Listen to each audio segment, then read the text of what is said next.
दोस्तों, ये कहानी है एक ऐसे एस्ट्रोनॉट की जो अपने साथी एस्ट्रोनॉट के साथ एक स्पेस मिशन कंप्लीट करके पृथ्वी पर वापस आ रहा था। लेकिन बीच रास्ते में उनके स्पेसक्राफ्ट पर कोई अजीब सी चीज उन पर बड़ा ही घातक अटैक कर देती है, जिसमें उस एस्ट्रोनॉट का साथी एस्ट्रोनॉट मारा जाता है। इसके बाद जब उस बचे हुए एस्ट्रोनॉट को क्वारंटीन किया जाता है तो रात में उसके शरीर में बहुत ज्यादा भयंकर दर्द होने लगता है और उसके शरीर से एक बड़ा ही अजीब डरावना सा एलियन जीव बाहर निकलता है, जिसे देखकर सबके होश उड़ जाते हैं कि ये चीज आखिर है क्या और यहाँ धरती पर कैसे और किस मकसद से आई है। इसके बाद साइंटिस्ट डिसाइड करते हैं कि वो लोग इस डरावने जीव पर रिसर्च करके इसे दूसरे देशों के खिलाफ युद्ध में इसका इस्तेमाल एक हथियार के तौर पर करेंगे, जिसके लिए वो इस एलियन जीव को हर रोज आधी रात को खाने के लिए एक कैदी को उसके हवाले कर देते थे। अब यहाँ तक तो सब कुछ सही चल रहा था, लेकिन ये जीव साइंटिस्ट के लिए एक आफत तब बन जाता है जब वो उन्हीं पर अटैक करने लग जाता है। तो अब देखते हैं कि क्या साइंटिस्ट इस एलियन जीव को मार पाएंगे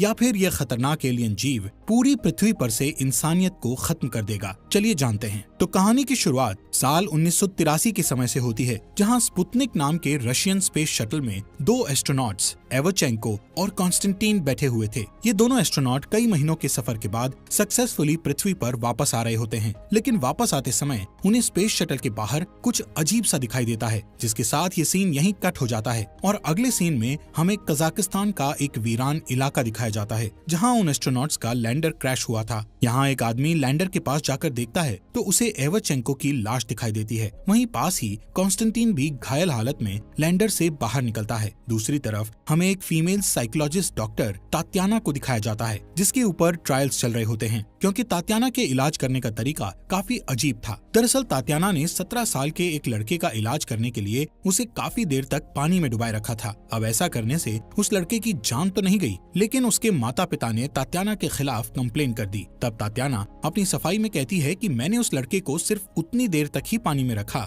जितने में उसकी जान न जाए, और साथ ही साथ वो ये भी बताती है कि मेरे इलाज करने का यही तरीका है। उसकी इस बात पर ज्यूरी में बैठी एक लेडी तात्याना से बोलती है कि अगर तुमने अपने इलाज के तरीकों को नहीं बदला तो हम तुम्हें सस्पेंड करके तुम्हारा मेडिकल करियर यहीं खत्म कर देंगे। ज्यूरी की बात सुनकर तात्याना काफी फ्रस्ट्रेट हो जाती है, क्योंकि उसके इलाज का तरीका भले ही अजीब हो, पर इसी तरह से उसने ऐसे लोगों को भी ठीक कर दिया था जिसे कोई दूसरा डॉक्टर ठीक नहीं कर पाया। वहीं पास ही सेमिराडोव नाम का एक आर्मी ऑफिसर इस ट्रायल को देख रहा होता है और वो थोड़ी देर बाद तात्याना से एक मेडिकल केस में हेल्प मांगते हुए कहता है कि अगर तुम्हें ये केस इंटरेस्टिंग लगे तो तुम अपने तरीके से ट्रीटमेंट कर सकती हो, और जब भी तुम इस केस को छोड़ना चाहो तो वापस लौट सकती हो। इस मदद के बदले सेमिराडोव उसके ऊपर लगे सारे चार्जेस को हटाकर उसका सस्पेंशन रुकवा देगा, जिस बात को सुनते ही तात्याना उसकी मदद करने के लिए मान जाती है। इसके बाद तात्याना को एक हेलीकॉप्टर से किसी अनजान जगह पर ले जाया जाता है, जहां आगे का सफर वो लोग ट्रक से तय करते हैं। रास्ते में सेमिराडोव तात्याना को बताता है कि तुम्हारा पेशेंट वही एस्ट्रोनॉट है जो स्पुतनिक स्पेस प्रोब में बैठकर अंतरिक्ष में गया था,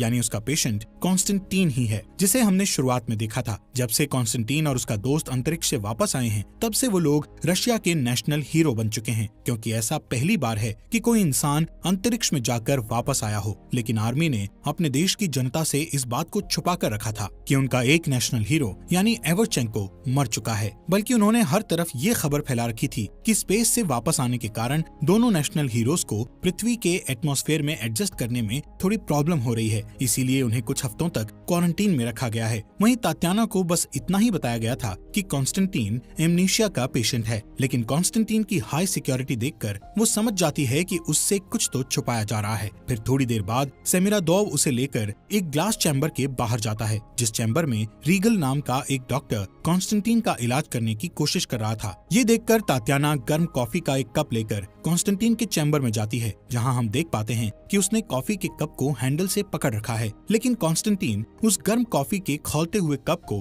बिना किसी तकलीफ के पी लेता है। यहाँ तात्याना उससे बहुत अच्छे से बात करती है। तब तात्याना ग्लास चैम्बर से बाहर निकल के सेमिराडोव से बताती है कि इस हादसे की वजह से कॉन्स्टेंटीन के दिमाग पर बुरा असर हुआ है, जिससे उसने डिप्रेशन में आकर अपनी सेंसिटिविटी खो दी है। ये बताकर तात्याना सेमिरादोव से कहती है, मुझे इस केस में ऐसा कुछ भी नहीं दिखता जिसे दूसरा कोई डॉक्टर ठीक नहीं कर सकता, इसलिए मैं वापस जाना चाहती हूँ। इस पर सेमिरादोव बताता है कि अगला हेलीकॉप्टर दूसरे दिन यहाँ से जाएगा, तब तक तुम अपने कमरे में जाकर सो जाओ। आगे तात्याना जब अपने कमरे में बैठी हुई थी तो रात के समय सेमिरादोव वहाँ आकर उसे अपने साथ चलने को कहता है और वो दोनों बिना समय गंवाए ऑब्जर्वेशन चैम्बर में आते हैं, जहाँ कॉन्स्टेंटीन को बुलेट प्रूफ ग्लास चैम्बर के अंदर बने एक और कमरे में रखा गया था। ये देखकर तात्याना को कुछ समझ नहीं आता कि आखिर कॉन्स्टेंटीन को उसके कमरे में कैद क्यों किया गया है। अब इससे पहले कि वो सेमिरादोव से कुछ पूछ पाती तभी उसकी नजर मॉनिटर पर पड़ती है जिसमें कॉन्स्टेंटीन दिख रहा था। देखते ही देखते उसके हाथ पैर अकड़ने लगते हैं और वो अचानक से अपने बिस्तर के नीचे गिर के खून की उल्टी कर देता है। खून की उल्टी के साथ ही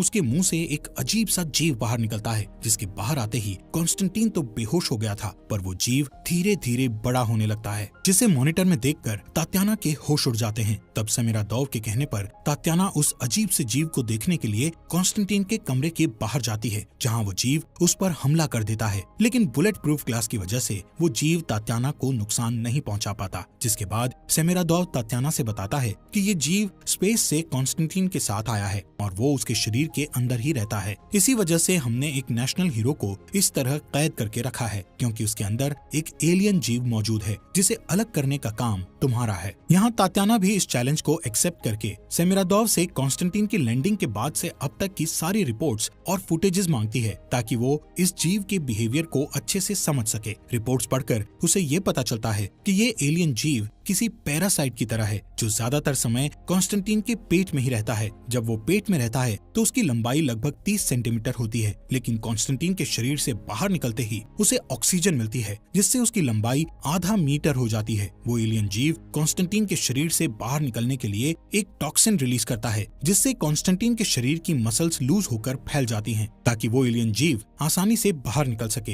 ये जीव हर रात 2:40 से लेकर 3:10 के बीच उसके शरीर से बाहर निकलता है और कुछ समय बाहर रहने के बाद वो वापस कॉन्स्टेंटीन के शरीर में चला जाता है। इस पूरे समय तक कॉन्स्टेंटीन बेहोश ही रहता है और उसे ये तक पता नहीं कि उसके अंदर कोई एलियन जीव रहता है। तात्याना को रिपोर्ट पढ़कर ये भी पता चलता है कि रीगल ने एक बार उस एलियन जीव को कॉन्स्टेंटीन के शरीर से अलग करने की कोशिश की थी, लेकिन एलियन जीव से अलग होते ही कॉन्स्टेंटीन की हालत खराब होने लगी थी। पर वो जीव जैसे ही कॉन्स्टेंटीन के शरीर में वापस गया तो कॉन्स्टेंटीन दोबारा ठीक हो गया। यानी कहीं न कहीं उस एलियन जीव ने ही कॉन्स्टेंटीन को अब तक बचा रखा है, वरना लैंडर के क्रैश करने के बावजूद भी उसका जिंदा रह पाना नामुमकिन था। वहीं ये जीव कॉन्स्टेंटीन के खाए हुए खाने को खाकर जिंदा रहता है, लेकिन तात्याना को ये जानना था कि वो एग्जैक्टली क्या खाता है। उसे इन फाइल्स में कॉन्स्टेंटीन के पास्ट की भी जानकारी मिलती है, जिससे उसे ये पता चलता है कि कॉन्स्टेंटीन का 7 साल का एक नाजायज बेटा है, क्योंकि कॉन्स्टेंटीन ने उसकी माँ से शादी नहीं की थी और उसकी माँ के मरने के बाद उस बच्चे को ऑर्फनेज में रख दिया गया। फिर अगले दिन तात्याना इंटरोगेशन के दौरान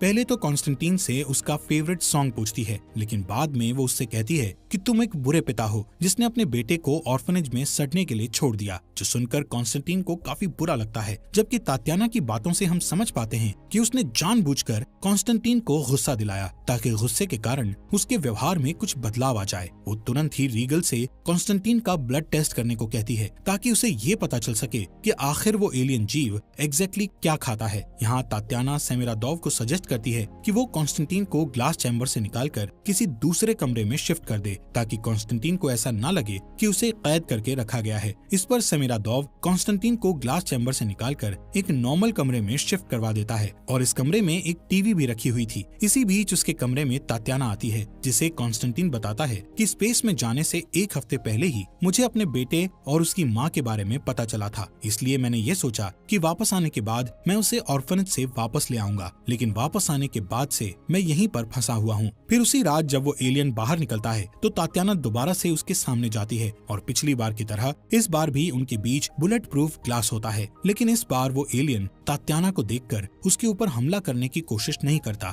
बल्कि वो तो एक खिलौने की तरफ अट्रैक्ट हो रहा था, जो खिलौना दरअसल कॉन्स्टेंटीन का फेवरेट खिलौना था। ये देखकर तात्याना उस खिलौने के साथ बुलेट प्रूफ चैम्बर के अंदर जाती है, जहाँ वो जीव उस खिलौने के साथ ऐसे चिपकने लगता है मानो वो उसका का भी फेवरेट खिलौना हो। उस जीव को खिलौने के साथ खेलता देखकर तात्याना उसे छूने की कोशिश करती है, जिस कारण वो जीव उस पर हमला करके उसके पैरों को बुरी तरह से घायल कर देता है। तब सोल्जर्स आसपास की लाइट्स जलाकर उस जीव को कंफ्यूज करते हैं और इस मौके का फायदा उठाकर तात्याना को वहाँ से बाहर निकाल लिया जाता है। वो होश में आने के बाद सेमिरादोव से अपनी ऑब्जर्वेशन शेयर करते हुए बताती है कि वो एलियन कॉन्स्टेंटीन की फीलिंग्स को महसूस कर सकता है और शायद इसीलिए वो उस खिलौने की तरफ अट्रैक्ट हो रहा था। तात्याना फिर से वीडियो फुटेजेस को देखती है तो उसे ये पता चलता है कि वीडियो में कुछ ग्लिच है, यानी उस वीडियो से कुछ छेड़छाड़ की गई है। वो इस बारे में रीगल से पूछती है, लेकिन रीगल उसे कुछ भी नहीं बताता। दरअसल रीगल रिसर्च करके नोबेल प्राइज पाना चाहता था, इसलिए वो तात्याना को कुछ बता नहीं रहा होता, जिस पर तात्याना उससे कहती है कि मुझे तुम्हारे नोबेल प्राइज से कोई मतलब नहीं है, बल्कि मुझे तो सिर्फ सच जानना है। वहीं रीगल भी ये बात जान रहा था कि अकेले वो अपनी रिसर्च पूरी नहीं कर सकता, क्योंकि वो इस केस में काफी दिनों से लगा हुआ था। लेकिन तात्याना के आने के बाद ही उसे कुछ जरूरी इंसाइट्स मिले हैं, इसलिए वो तात्याना की मदद करने के लिए तैयार हो जाता है। जिसके बाद वो तात्याना को एक गाड़ी में छुपाकर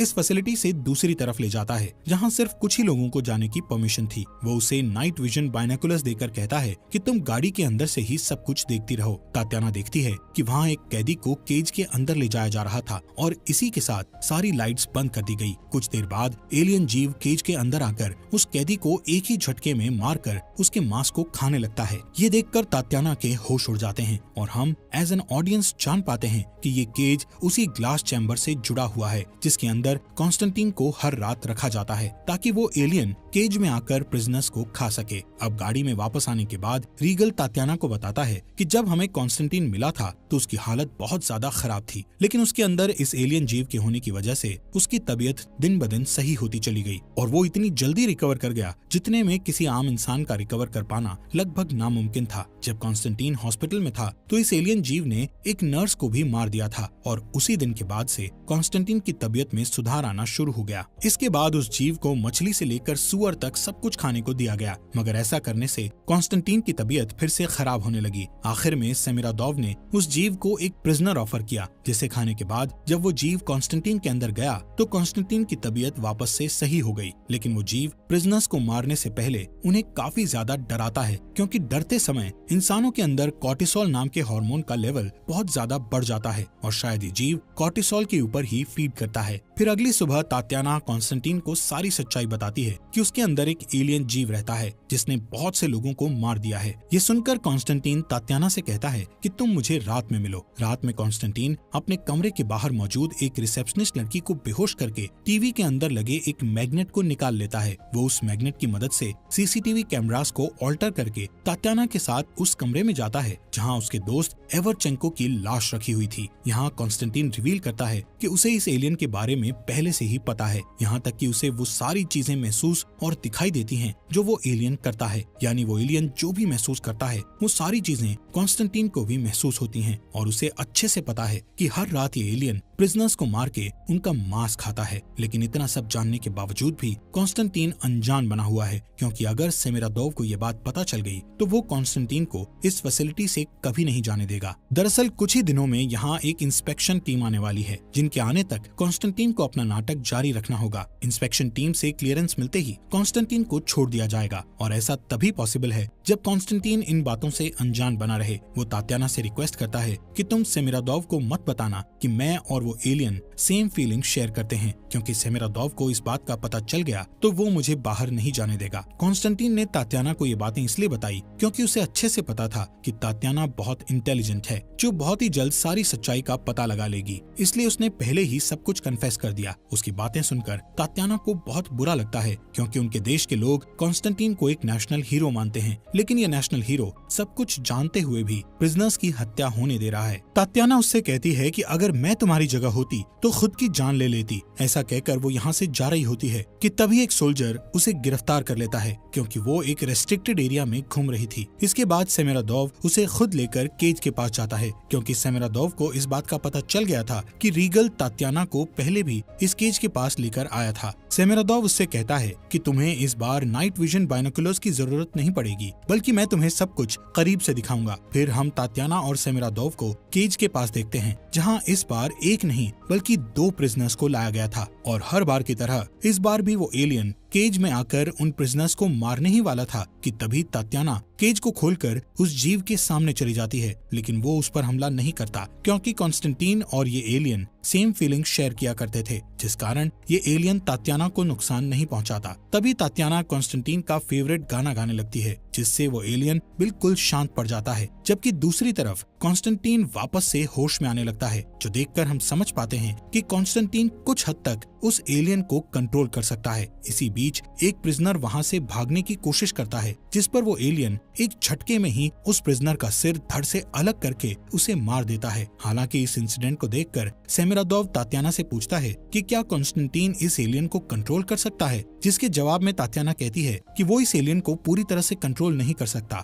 इस जवाब से सेमिरादोव समझ जाता है कि अगर तात्याना को और ज्यादा समय दिया जाए तो वो कोई न कोई तरीका खोज ही लेगी, जिससे कॉन्स्टेंटीन और एलियन को अलग किया जा सके। वहीं अगली सुबह जब तात्याना और रीगल एवरचेंको की लाश का परीक्षण कर रहे होते हैं, तो तात्याना रीगल से बताती है कि एवरचेंको को फर्स्ट स्टेज का कैंसर था, जिसका पता हमारे डॉक्टर्स को तो नहीं चल पाया, लेकिन उस एलियन ने एवरचेंको की बीमारी का पता लगा लिया और इसीलिए उसने कॉन्स्टेंटीन के शरीर में रहने का फैसला किया। यहाँ हम ये भी जान पाते हैं कि एवरचेंको की मौत क्रैश में नहीं हुई, बल्कि उस एलियन ने ही एवरचेंको को जान से मारा था। इसी बीच तात्याना रीगल से कहती है कि मैं कॉन्स्टेंटीन को लेकर यहाँ से भागने वाली हूँ और हमें यहाँ से भागने में तुम्हारी मदद चाहिए। अब पहले तो रीगल सेमिरादोव के डर से उसकी मदद करने को तैयार नहीं होता, लेकिन बाद में वो उसकी मदद के लिए तैयार हो जाता है, क्योंकि वो अपने नोबेल प्राइज के चक्कर में और प्रिजनर्स की जान नहीं लेना चाहता था। आगे हम तात्याना को कॉन्स्टेंटीन के पास देखते हैं, जहाँ वो उससे बताती है कि आज हम दोनों यहाँ से एस्केप करने वाले हैं, लेकिन एस्केप करने से पहले मैं उस एलियन को तुम्हारे शरीर से अलग कर दूंगी। दरअसल तात्याना का प्लान ये था कि वो कॉन्स्टेंटीन के शरीर में ऐसा केमिकल इंजेक्ट करेगी जिससे उसके शरीर में कुछ देर के लिए कैंसर के सिम्टम्स आ जाएंगे। ऐसा होते ही वो एलियन उसके शरीर को छोड़कर बाहर निकल आएगा और वो एलियन कॉन्स्टेंटीन के शरीर के बिना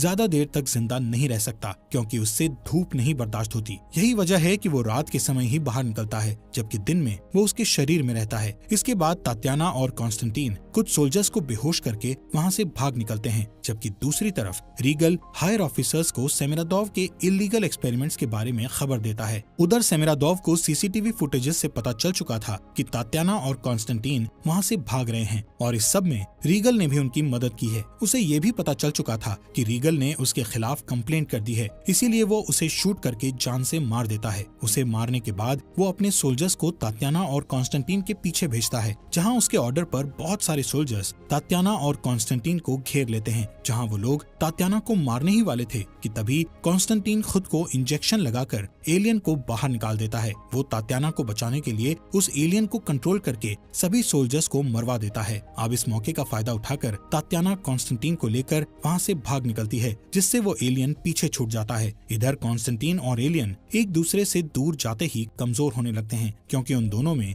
एक सिम्बायोटिक रिलेशन बन गया था, यानी वो दोनों ही एक दूसरे पर डिपेंडेंट थे। एलियन से कॉन्स्टेंटीन को ताकत मिलती थी और कॉन्स्टेंटीन के शरीर में रहकर वो एलियन जिंदा रह पाता था। दूसरी तरफ सेमिरादोव का सामना उस एलियन से होता है, लेकिन कॉन्स्टेंटीन से दूर होने के कारण वो एलियन काफी कमजोर पड़ चुका था। इसीलिए सेमिरादोव उसे एक बॉक्स में डालकर तात्याना और कॉन्स्टेंटीन के पास पहुंचता है। हालांकि अब तक कॉन्स्टेंटीन की हालत भी बहुत ज्यादा खराब हो चुकी थी और इस बात का फायदा उठाकर सेमिरादोव तात्याना को मारने ही वाला होता है कि तभी कॉन्स्टेंटीन पूरी हिम्मत करके उस एलियन को फिर से कंट्रोल करके सेमिरादोव को मरवा देता है। वो एलियन सेमिरादोव को मारने के बाद कॉन्स्टेंटीन के मुंह से होते हुए उसके पेट में चला जाता है, जिससे कॉन्स्टेंटीन की तबीयत दोबारा से ठीक होने लगती है। लेकिन इतना खून खराबा देखने की वजह से कॉन्स्टेंटीन को बहुत बुरा लगता है, इसलिए वो खुद को शूट करके मार लेता है ताकि उसके साथ एलियन भी मारा जाए। इसके बाद कहानी के लास्ट सीन में दिखाया जाता है कि तात्याना कॉन्स्टेंटीन के बेटे को ऑर्फनेज में जाकर अडॉप्ट कर लेती है।